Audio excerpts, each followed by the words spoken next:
Have you ever considered that the most terrifying force in human existence isn't darkness, but unbearable clarity? That piercing light which strips away every comforting illusion we cling to? What if true power lies not in accumulating knowledge, but in the ruthless dismantling of your own certainties? Imagine thinking with such crystalline precision that it becomes a mirror, forcing others to confront their own distortions. This isn't about intelligence. It's about the courage to inhabit uncertainty, to question everything, especially yourself. Montaigne understood this. He retreated not from the world, but into the labyrinth of his own mind, building a method not of answers, but of relentless inquiry. What happens when you stop defending your opinions like fortresses and instead watch them crumble under your own scrutiny? When you dissect your deepest convictions with the cold precision of a surgeon, that is when clarity becomes dangerous, revolutionary, unsettling. Most spend lifetimes constructing identities from borrowed thoughts and unexamined assumptions, like building a house on shifting sands. Montaigne's genius was in digging, always digging, not for treasure, but for the bedrock of his own ignorance. He wrote not to preach, but to probe, calling his essays attempts, trials, experiments upon himself. What if your mind isn't a cathedral to be adorned with grand ideas, but a workshop, cluttered, chaotic, demanding ruthless organization? This clarity terrifies because it refuses ceremony. It strips the emperor naked in the public square of your consciousness, revealing not just his frailty, but your complicity in the illusion. Why do we fear this self-exposure more than any external judgment? Because to see yourself clearly is to stand alone, without the crutches of dogma or the mask of expertise. Society rewards conformity of thought, the comfortable hum of shared delusions. But Montaigne's method is a silent rebellion, a withdrawal into radical self-honesty that deafens you to the chorus of collective certainty. When you cease performing understanding, when you utter, "I do not know," without shame, you disrupt the entire economy of pretense. Those around you sense this shift, this unsettling tranquility. They see you observing their postures and performances, not with judgment, but with unbearable stillness, and it unnerves them. Why? Because your clarity reflects their own unvoiced doubts, their own unexamined compromises. Your very presence becomes an unspoken question, a mirror they cannot shatter with argument. They might call you cold, detached, even arrogant. But what they truly fear is the invitation, the terrifying possibility that they too might have to dismantle their own facades. This isn't detachment, it's deeper engagement, a commitment to seeing reality without the filter of ego. Montaigne sat in his tower library not to escape the world, but to encounter it more authentically. He studied himself to understand humanity, tracing the contours of his fears, desires, and contradictions. What if your anger isn't justified but a symptom of unacknowledged vulnerability? What if your most cherished belief is merely a shield against discomfort? This internal excavation requires brutal gentleness, a willingness to hold your own fragility without shattering it or weaponizing it. The moment you label something within yourself shameful, you grant it power. But observe it with quiet curiosity, and it loses its venom, becoming mere data, a thread in the complex tapestry of your being. How many battles do you fight within that are built on misunderstandings of your own creation? True clarity demands solitude, not as isolation, but as the essential space where your thoughts can breathe without the pressure of an audience. In silence, the noise of others' expectations fades, revealing the subtler sound of your own intuition. Montaigne cultivated this inner silence amidst political turmoil, personal loss, physical decay. His essays are conversations with himself held in public view, a testament to the power of sustained inner dialogue. When was the last time you truly listened to your own mind, not to justify or condemn, but simply to understand its mechanics, its biases, its hidden currents?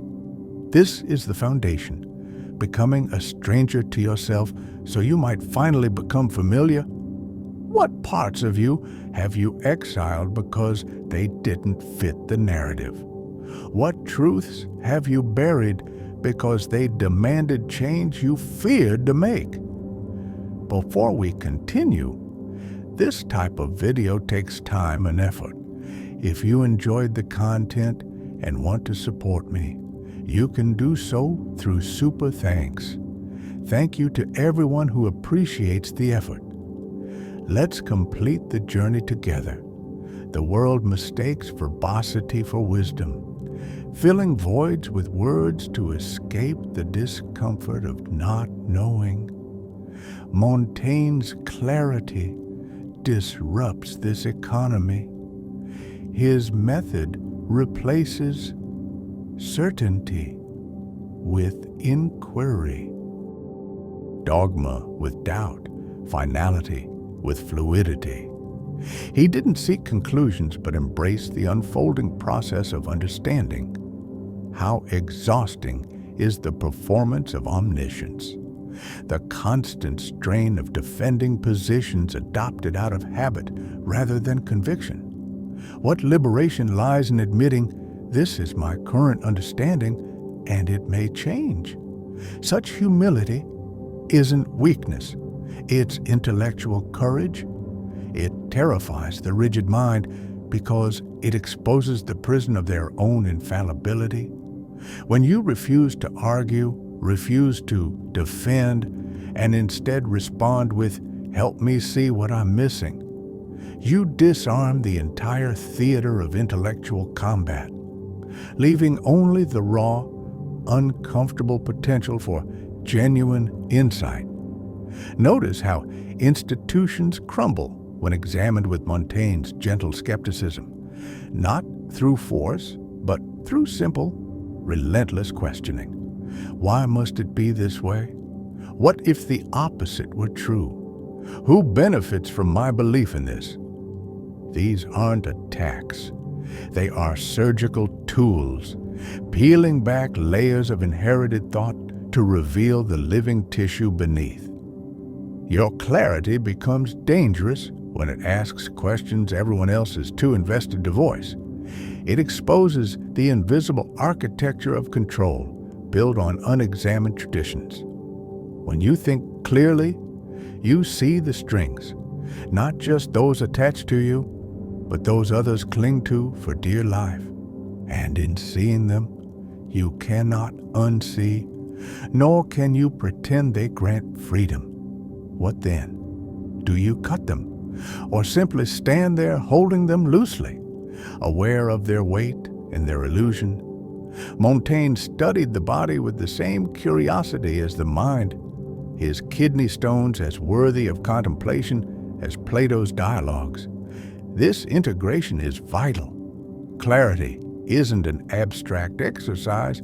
It lives in the pulse, the breath, the tremor of fear in your gut when confronting a hard truth. Your physical being records what the mind rationalizes away.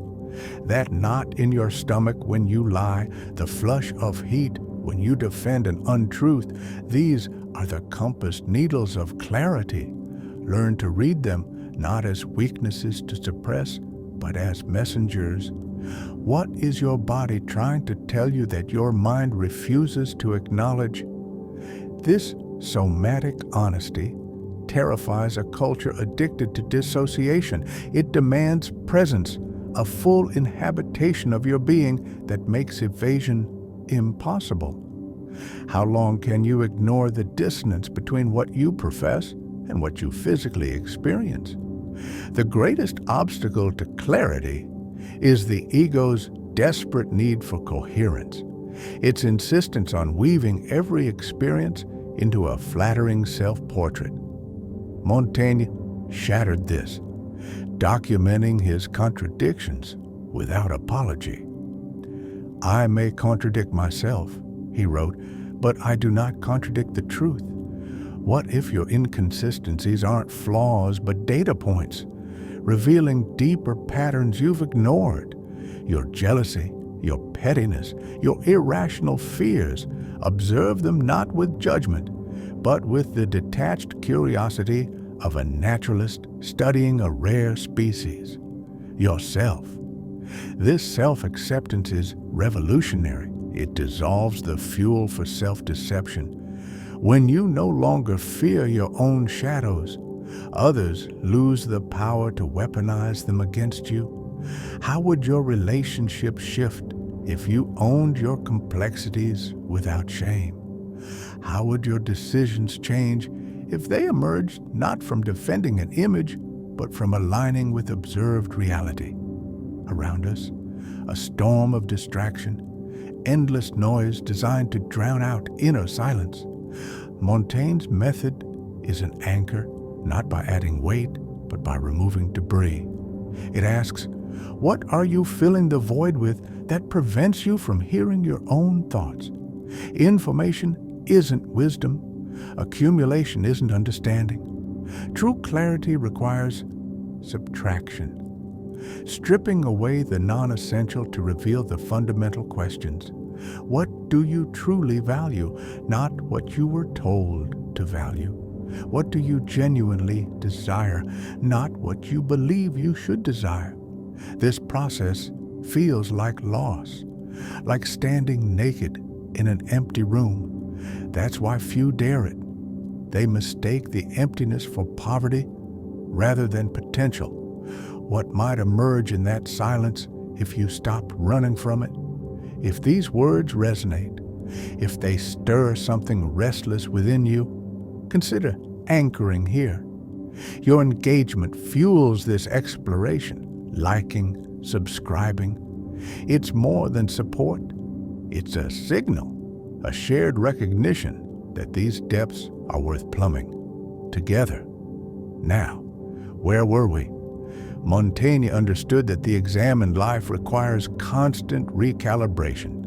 His essays meander, circle back, contradict, reflecting the mind's natural movement, not a straight path, but a spiral deepening into itself. Forced coherence is violence against truth. Clarity embraces paradox, holds tension, allows multiple truths to coexist without premature resolution. How much suffering stems from the demand for simple answers to complex realities?